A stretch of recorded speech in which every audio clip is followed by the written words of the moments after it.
한 절씩 교독하도록 합니다. 한 절씩 교독하시고 구절 말씀 같이 읽도록 하겠습니다. 1절 말씀을 제가 먼저 읽도록 합니다. 여호와께서 아브라함에게 이르시되 너는 너의 고향과 친척과 아버지의 집을 떠나 내가 네게 보여줄 땅으로 가라.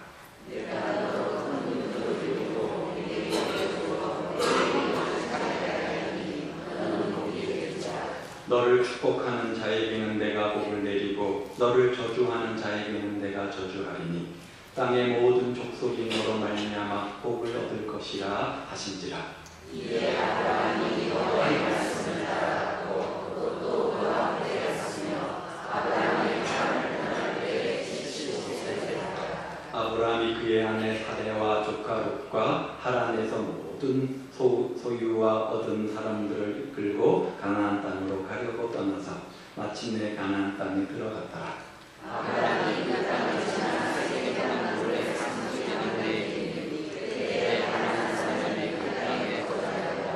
여호와께서 아브라함에게 나타나 이르시되 내가 이 땅을 내 자손에게 주리라 하신지라.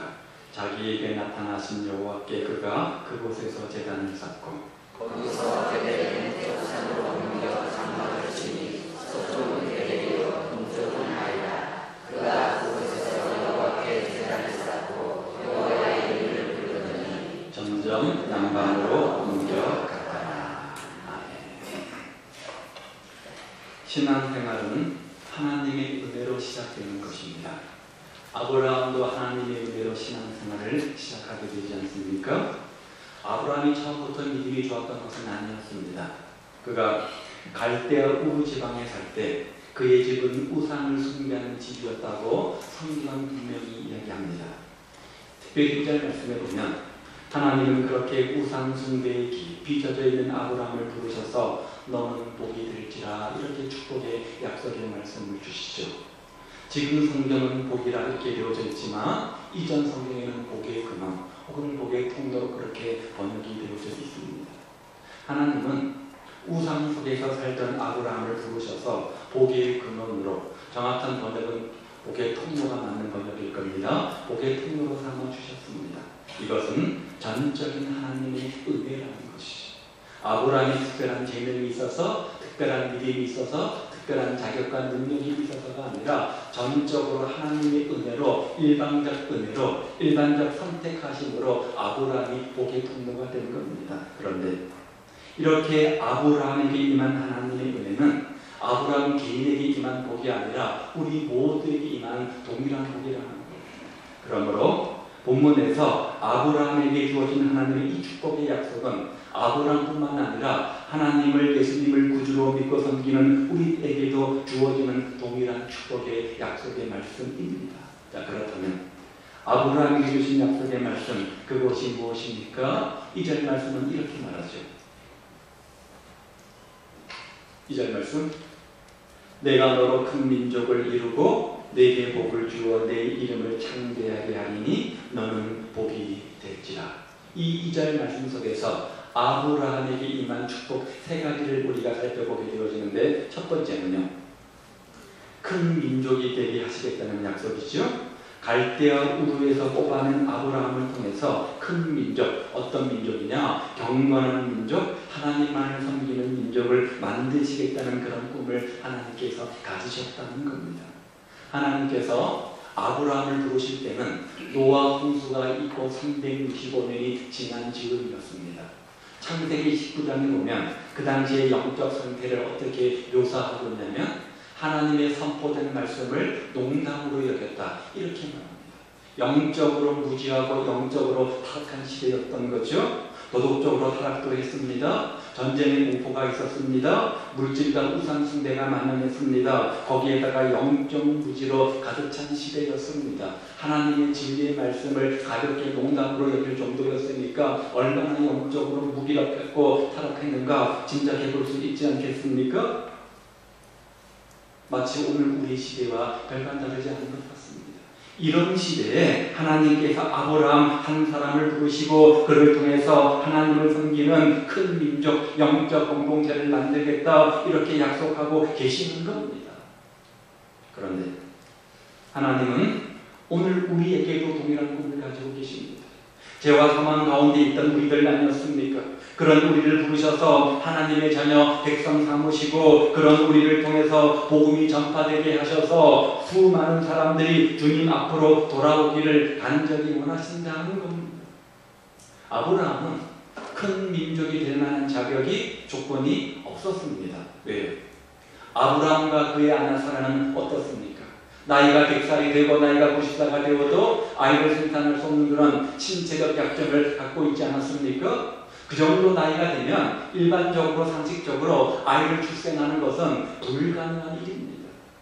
하지만 하나님은 자식을 낳을 수 없는 사라의 몸에서 이삭이 나오게 하시고 이삭을 통해서 야곱을 주셨고 야곱을 통해서 마침내는 이스라엘의 12지파가 탄생하게 하시고 마침내 결국은 큰 민족을 이루게 하지 않으셨습니까? 우리도 영적인 무능력 때문에 영적인 자식을 낳을 수 없는 존재들이었습니다. 그렇지만 아브라함과 사라에게 이삭이 태어나게 하신 하나님은 우리들을 통해서도 많은 영혼들이 주께로 돌아와서 구원받고 하나님 나라를 이루게 하시기를 원하신다는 겁니다. 아니, 그런 목적을 가지고 우리를 부르신 겁니다. 두 번째 약속이 뭐예요? 하나님께서는 아브라함 이름을 창대케 하리라 이렇게 약속하고 계시죠.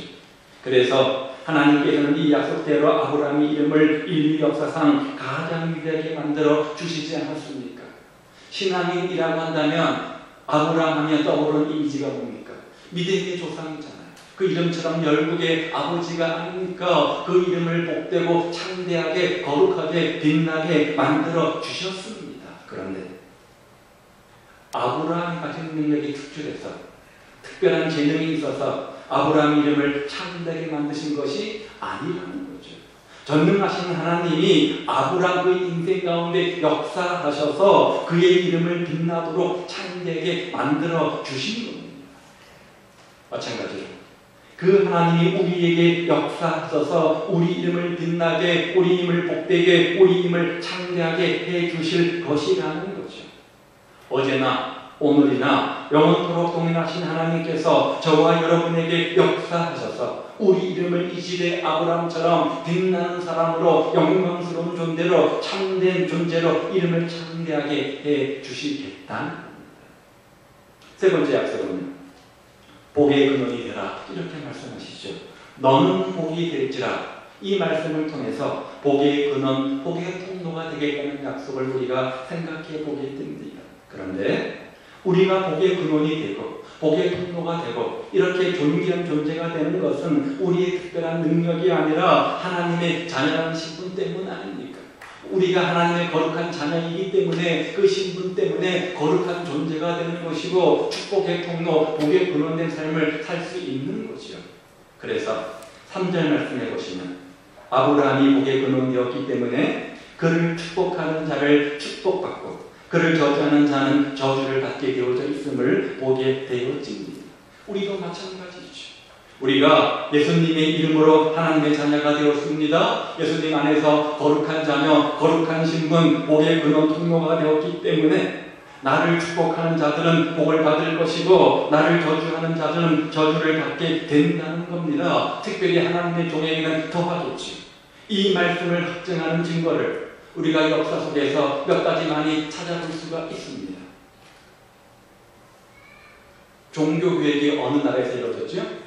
독일이잖아요. 독일을 하나님께서 복음의 강대국으로 만드셨습니다. 그래서 우리 교단은 아니지만 지금도 또 다른 교단에서 많은 사람들이 독일로 공부하러 가죠. 그런데 히틀러가 교회를 핍박하고 유대인을 핍박했기 때문에 독일이 얼마나 비참한 처참한 모습을 가졌는지 우리가 기억하지 않습니까? 냉전시대의 소련, 세계 최대 강대국 중에 하나 아니었습니까? 그 소련에 3대 기적이 있다고 합니다. 나무는 많은데 종이가 없는 것, 원유는 많은데 휘발유가 없는 것, 땅은 넓은데 먹을 식량이 없는 것. 왜 이렇게 됐습니까? 언제부터 이 나라가 이렇게 비참하게 됐습니까? 옛날에 제경 러시아는 막강한 부국을 자랑하는 그런 부국이 아니었습니까? 그런데 공산혁명이 일어난 다음에 아브라함 후손들인 유대인들을 핍박했죠. 독일처럼. 그리고 영적 이스라엘 교회를 파괴했고 주의 종들을 시베리아로 유배시키지 않았습니까? 그래서 그 결과 그 땅에 하나님의 저주가 임하게 되어지고 그 땅에는 하나님의 축복의 문이 닫히게 된 공산국가가 되어버린 겁니다. 머리가 걷었어요. 남한과 북한을 보십시오. 같은 한반도 땅이지만 남한과 북한은 완전히 다릅니다. 남쪽은 자유가 있습니다. 신앙의 자유도 있어서 하나님을 섬기는 사람들이 많아졌고 가는 곳마다 교회가 세워졌고 많은 교회 수를 자랑하지 않습니까? 그에 반면에 북쪽은 어떻습니까? 공산당 때문에 하나님을 섬길 수 없고 신앙의 자유가 없습니다. 처음 우리나라는 북한을 중심으로 복음이 들어왔기 때문에 평양을 동방의 예루살렘이라고 불렀습니다. 평양 대각성이 일어날 만큼 평양을 중심으로 한 북한은 영적으로 뜨거운 곳이었습니다. 지금입니다. 남쪽은 땅이 기름지고 해마다 풍년 들어서 세계 10대 경제 대국으로 우리가 입성을 했지만 반면에 북쪽은 땅이 황무하게 되었고 해마다 풍년 들어가지고 온 세계에 손을 내밀고 구걸해야만 하는 굶주린 땅이 되지 않습니까? 분단 65년 만에 북한은 못 먹고 굶주려서 남쪽 사람들과 키를 비교해보면 무려 20cm가 작다고 하지요. 똑같은 한반도에서 이런 차이가 나는 이유가 뭡니까? 주의 백성들을 저주한 결과입니다. 구약 성경에는 복이란 단어가 310번 나온다고 해요. 그 중에 88번, 88회가 창세기에 나옵니다. 그만큼 창세기에 계시된 하나님은 어떤 분이냐? 우리 사람들이 복된 삶을 살기를 간절히 원하시는 분이라는 것. 그러므로 우리는 하나님의 간절한 바람, 소원대로 복의 근원으로 삶을 살아야 됩니다. 그렇다면 우리가 이렇게 복의 근원으로 승리한 아름다운 인생 되기 위해서 오늘 본문이 우리에게 교훈하는 것이 무엇입니까? 어떤 삶의 자세를 가져야 되는 겁니까? 아브라함의 삶의 모습을 통해서 우리가 복된 인생, 복의 통로, 복의 근원된 삶을 살기 위해서 몇 가지 삶의 자세를 교훈합니다. 첫 번째가 뭐냐? 1절 말씀을 보십시오. 분리된 삶을 요구하십니다. 하나님은 아브라함을 찾아오셨죠? 그러면서 제일 먼저 첫 번째 요구한 것이 뭐냐? 1절에 보면 너는 너의 고향과 친척과 아버지의 집을 떠나라. 왜요? 왜 이렇게 기가 막힌 요구를 하시는 겁니까? 꼭 이렇게 해야만 신앙생활을 제대로 하는 겁니까? 말도 안 되는 소리를 왜 주님께서 요구하시는 겁니까? 그 당시 사람들은 대가족을 이루며 살았습니다. 우리의 개념 속에 대가족 하면 10명, 20명 이런 개념으로 생각되지 않습니까? 그런데 그 당시에는 보통 몇 대가 함께 모여서 살았습니다. 아들이 결혼을 하면 멀리 분가시키는 것이 아니라 아버지 옆에다가 집을 지어서 함께 살도록 했습니다. 작은 아들이 결혼을 하는 역시 마찬가지로 그 옆에다가 집을 짓도록 했습니다. 이런 식으로 몇 대가 함께 살면서 분가를 시키다 보니까 아무리 숫자가 작은 집이라고 할지라도 적어도 100명, 200명, 많게는 500명, 600명 더 큰 숫자가 되었을지도 모릅니다. 그리고 집집마다 섬기는 신이 있었죠. 그런 상황에서 집안에 머물면서 다른 신이 아닌 하나님을 섬기겠다고 하는 것은 불가능한 일이었다는 겁니다. 한번 생각해 보십시오. 여호수아 24장 2절에 보면 아브라함의 집안, 갈대아 우르에 있던 아브라함의 집안은 다른 우상을 섬기고 있었다고 분명히 성경은 말합니다. 그런 집인데 어느 날 아브라함이 정말 온 가족을 모아놓고 중대 발표를 하는 겁니다. 지금까지 섬기던 갈대 우르의 신을 안 섬기고 신, S-I-N이라는 달의 신을 섬겼는데요. 그 신을 안 섬기고 이제부터 나는 여호와 하나님을 신으로 섬기겠습니다. 이렇게 중대 발표를 했다고 해보십시오. 온 집안이 난리가 나는 겁니다. 큰할아버지, 작은할아버지, 할아버지, 아버지, 큰아버지, 작은아버지, 삼촌, 형님, 누나, 동생, 조카, 하여간 온 가족들이 들고 일어났을 겁니다. 도무지 그냥 그를 가만 내버려 두지 않았을 겁니다. 거기다가 그 당시 사람들은 이렇게 공동체를 허무는 사람을 아무리 가족이라고 해도 원수로 여겨서 죽이는 습관이 있었습니다. 아브라함이 본토 친척 아비 집을 머물러 써가지고는 도저히 하나님을 섬길 수 있는 그런 상황이 되지를 못한 겁니다. 그래서 하나님은 아브라함에게 너의 고향 친척 아버지의 집을 떠나라 이렇게 분리의 삶을 요구하신 거죠. 그렇다면 이 분리의 삶이 오늘 우리에게 어떤 의미가 있습니까? 이 분리의 삶을 오늘 우리가 어떻게 적용할 수 있겠습니까? 그 의미는 성도인 우리는 생활 속에서 세상과 짝하지 말고 세상을 선택하지 말고 하나님을 선택해야 된다는 겁니다. 역대하 7장 14절 말씀해 보면 내 이름으로 일컫는 내 백성이 그들의 악한 길에서 떠나 스스로 낮추고 기도하여 내 얼굴을 찾으면 내가 하늘에서 듣고 그들의 죄를 사하고 그들의 땅을 고칠지라. 하나님의 백성이 어떤 삶을 살아야 되느냐? 악한 길에서 떠나라 이렇게 말씀합니다. 우리가 하나님의 자녀라면 우리가 하나님의 구별된 성도 백성이라고 한다면 요구하는 것 첫 번째가 뭐냐? 악한 길에서 떠나는 거예요. 하나님이 아브라함에게 요구하셨던 분리의 삶이 바로 이런 것입니다. 세상의 죄 앞에서 세상의 악한 길에서 떠나는 거예요. 이것을 사도 바울은 신약 성경에서 또 다른 개념으로 설명하는데요. 에베소서 말씀이죠. 너희는 유혹의 욕심을 따라 썩어져가는 구습을 따르는 옛사람을 벗어버리고 이게 뭐예요? 악한 길에서 떠나는 거죠. 오직 너희의 심령으로 새롭게 되어서 하나님을 따라 의와 진리의 거룩함으로 지으심을 받은 새 사람을 입으라. 옛사람을 벗어버리고 새 사람을 입는 것, 이것이 바로 분리의 삶이라는 거예요. 성도로서 하나님을 믿기 전에 살았던 삶의 방식을 벗어버리고 성도로서 합당한 생활을 해야 된다는 거죠. 따라서 복의 근원으로 사는 것은 떠날 것은 떠나고 버릴 것은 버리는 그런 생활을 말하는 겁니다. 그렇다면 오늘 우리는 어떻습니까? 하나님의 거룩한 백성답게 구별된 성도답게 삶을 살기 위해서 과연 우리는 떠날 것은 떠나 있습니까? 버릴 것은 버린 인생입니까? 혹 아직도 머물러 있고 아직도 붙잡고 있는 세상의 것들은 있지 않습니까? 주님께서 떠나야 한다면 떠나십시오. 주님께서 버려야 한다면 버리십시오. 그것이 분리의 삶입니다. 그럴 때 복의 근원, 복의 통로된 축복의 삶을 살 수 있는 겁니다. 두 번째 요구가 뭡니까? 그런 다음 1절 하반절에 보니까 목적 있는 삶을 요구하시죠. 보여줄 땅, 지시할 땅으로 가라. 그것이 어디예요? 가나안 땅이잖아요. 떠나서 그 다음 방향성 있게 목적 있게 인생길을 걸어라. 어디입니까? 가나안. 우리의 영적 가나안 아닙니까? 아브라함은 갈대아 우르에 살고 있을 때 하나님께서 나타나셔서 말씀하시죠. 하나님이 지시하는 땅 가나안 땅으로 가라. 이 말씀을 받고 아브라함은 믿음으로 갈대아 우르를 떠났습니다. 우르에서 가나안까지는 약 1200km의 먼 거리입니다.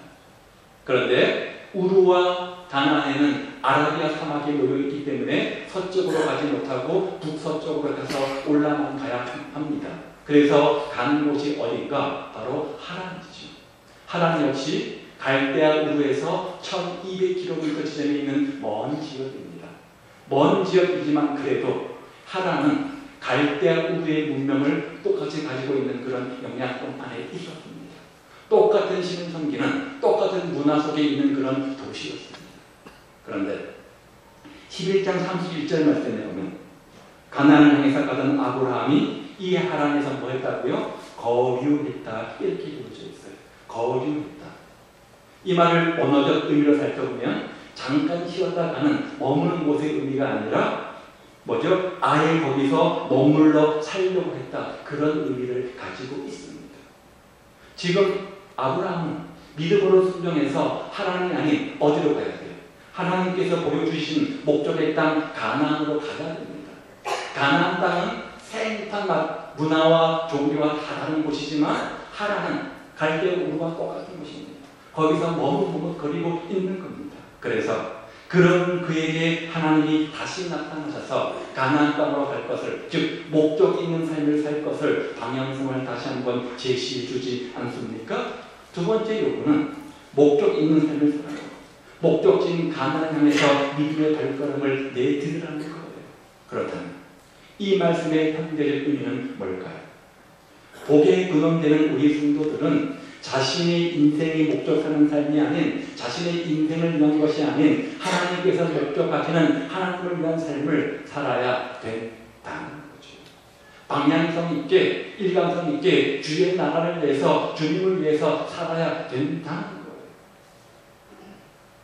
충남 부여에서 한 교회 장로님이 하나님으로부터 큰 은혜를 받고 축복을 받고 간증을 하시는 분이 계십니다. 이 장로님은 포도 농사를 짓는데, 포도 농사를 지으면서 한 나무 그룹을 정해놓고 이 포도나무는 하나님의 것입니다. 여기서 열리는 모든 포도는 교회에 바쳐서 성찬식을 하도록 하겠습니다. 이 포도나무는 성찬식하는 포도나무입니다. 이렇게 마음을 먹고 작정하고 고백하고 이렇게 이제 포도 농사를 시작을 했는데, 얼마나 포도 농사가 잘 되는지 풍자될 뿐만 아니라 질도 좋아서 포도 농사로 아주 유명하게 되었습니다. 그렇게 유명하게 되니까 입소문 나서 TV도 출연하게 되어지고 일본 연수까지 다녀오게 됩니다. 하나님께 드리겠다고 정해놓았던 그 포도나무 한 그루 때문에 온 포도나무가, 온 포도 농사가 결과적으로 축복을 받은 거죠. 그뿐 아니라 그 다음에 수박 농사도 짓게 되어 있는데, 그런데 한 번은 교회 가기 전에 수박밭을 돌아보니까 수박꽃이 활짝 만발해서 만개했습니다. 그때 뭐 해야 되죠? 수정을 해야지 이게 열매를 맺지 않습니까? 인공 수정을 시켜야 되는데 교회는 가야 되겠고 어찌할 바 깊은 갈등에 빠지게 됩니다. 그런데 그 장로님은 집사 시절에 나는 꼭 주의를 지키겠다. 어떤 일이 있어도 꼭 주의를 지키겠다. 하나님께 우선순위를 두겠다. 그렇게 작정했던 기억이 났습니다. 그리고 이제는 장로가 되었으니까 성도들에게 더욱더 본이 되어야 되겠다라는 생각도 들었습니다. 게다가 주일학교에서 학생들을 가르치고 있었기 때문에 장로님 하나님 앞에 기도를 합니다. 하나님, 혹 수박 농사를 뭉친다고 해도 먼저 하나님께 예배드리고 내 사명을 다 감당하겠습니다. 이렇게 기도하고 수박은 하나님께 맡기고 교회를 가서 예배를 드리고 또 학생들을 가르치고 부랴부랴 수박밭으로 돌아오게 됩니다. 그런데 그 안에 깜짝 놀랄 일이 일어난 거예요. 수박밭에 가보니까 웬 개미떼가 그렇게 많은지 사방이 다 개미떼로 꽉 차 있는 거예요. 상황을 잘 살펴보니까 개미가 수박꽃에 들러붙어서 수정을 지켜주고 있는 것이었습니다. 하나님을 섬기고 하나님께 먼저 예배드리고 하나님 위한 삶을 살겠더라고 그렇게 작정하니까 하나님께서 개미를 통해서 수정시켜주시고 풍성한 열매를 거두게 하신 거죠. 그 결과 포도 농사뿐만 아니라 수박 농사까지도 뭐죠? 잘 되니까 여기저기서 강의 요청이 오고 TV나 라디오에 출연하게 되어지고 지금은 300개 이상의 교회 다니면서 이렇게 하나님의 살아계심을 고백하며 간증하는 삶을 살고 있습니다. 이 장로님은 자신의 목적이 아닌 하나님의 목적을 위하여 살다가 큰 축복을 받게 된 겁니다. 사랑하는 여러분, 진정한 축복이 무엇입니까? 내 목표, 내가 생각한 것을 이루는 것이 아니라 내 목적을 이루는 것이 아니라 내가 만들어낸 비전을 추구하는 것이 아니라 하나님의 목적에 맞게 사는 것이 진정한 축복이라는 것. 따라서 우리는 복이 근원된 삶을 살기 위해서 나를 위해서 사는 것이 아니라 하나님의 영광, 하나님의 비전, 하나님의 목적을 위해서 살아야 된다는 거죠. 이것을 주님은 먼저 그의 나라와 그 의를 구하라 이렇게 말씀하신 겁니다. 그리하면 이 모든 것 위에 더해 주시리라. 그런 은혜와 축복이 우리 가운데 있기를 주님의 이름으로 축복을 드립니다. 여러분, 세상에 공짜가 있습니까? 공부하고 노력하는 만큼 열매를 받잖아요. 주를 위해서 힘쓰고 애쓰고 최선을 다할 때 그 열심 쓰고 노력을 보시고 하나님께서 은혜도 주시고 축복도 주시고 도움도 주시는 거지. 주를 위한 헌신과 희생과 어떤 것은 아무것도 없으면서 그냥 주실 일은 없습니다. 세 번째는요, 3절에 보니까 나눔의 삶입니다. 땅의 모든 족속이 너로 말미암아 복을 얻을 것이라. 하나님은 아브라함이라는 복의 통로를 통해서 주변의 많은 사람들이 복받기를 원하셨습니다. 그래서 아브라함이라는 사람을 축복의 도구로 사용하신 겁니다. 마찬가지로 우리도 아브라함처럼 그런 복의 통로로 하나님의 복을 나누는 사람이 되기를 원하신다는 겁니다. 어떻게요? 내가 만난 예수님을 소개하고 그 복음을 증거할 때 가능합니다. 여러분, 어떻게 우리가 주변 사람들에게 하나님의 복을 나눠줄 수 있습니까? 방법은 뭐예요? 물질을 주고 다 좋아요. 사랑과 관심을 쏟는 거 다 좋아요. 근본적 축복이 뭡니까? 복음이잖아요. 예수님을 소개하는 것 아닙니까? 그래서 그 예수님을 만나서 그들의 인생이 변화되는 것, 그들의 인생이 구원받고 하나님의 자녀가 되는 것, 이게 참된 근본된 복 아니겠습니까? 미국의 유명한 의과대학 존스 홉킨즈 대학이 있죠. 이 유명한 대학의 한 젊은 사회학 교수가 대학원 학생들을 동원해서 지역사회를 조사 연구한 적이 있습니다. 미국에서 가장 큰 도시, 부유한 도시가 뉴욕이죠. 또 반대로 아이러니하게 가장 빈민가가 많은 곳도 뉴욕입니다. 가장 열악한 환경을 가지고 있는 뉴욕의 빈민가에서 12세부터 16세까지의 청소년 200명을 뽑아서 조사 연구를 했습니다. 그의 부모들은 대부분 마약을 하고 있었고 거의 폭력배나 다름이 없었습니다. 그 지역은 율락가였습니다. 알코올 중독자들이 우글거리는 곳이었겠죠.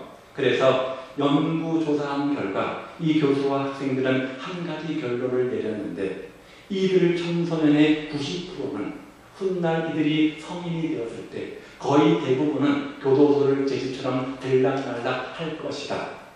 단정적인 결론이었습니다. 그로부터 25년의 시간이 흘렀습니다. 젊은 교수가 노교수가 되고 은퇴를 앞두고 서재를 정리하다가 옛날 학생들과 조사했던 그 글을 발견하게 되어집니다.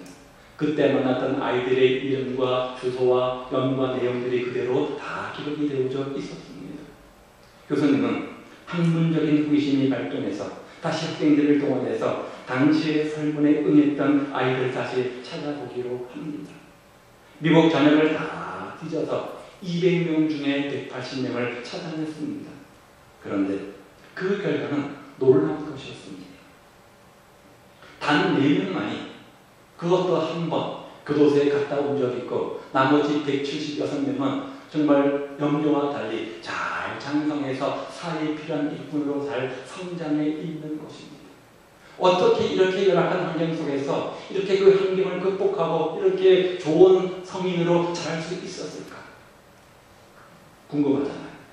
그래서 심도 있는 질문들을 그 아이들에게 던지는데 많은 사람들을 만나서 이야기하다가 공통적 말을 한 가지를 듣게 되어지는데 자기 동네에 한 여전도사님이 있었다는 겁니다. 그 전도사님이 자기들의 인생을 바꾸어 보았다. 하나같이 이렇게 말하는 거예요. 20년 전 한 전사님이 그 지역에 오셔서 그 학생들에게 주일학교 운동을 벌인 거죠. 그 전도사님이 전한 복음의 능력으로 말미암아 빈민가의 젊은이들이 꿈을 갖게 되어지고 목표를 보게 되어지고 삶의 큰 변화가 일어나게 된 겁니다.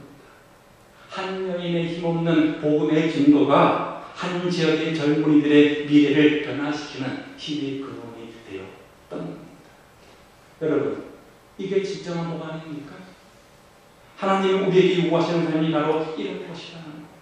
내 속에 주어진 복음, 나를 변화시킨 복음, 내 삶의 새로운 미래의 의미를 부여한 그 복음을 전하는 것이, 그 복음을 나누는 것이 복의 근원된 사람들이 해야 될 중요한 사명이라는 거예요.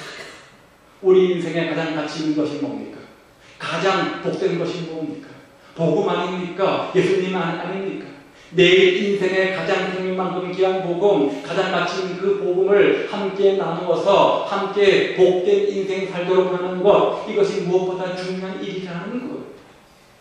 마지막 4번째는 7절과 8절에 보니까 예배의 삶입니다.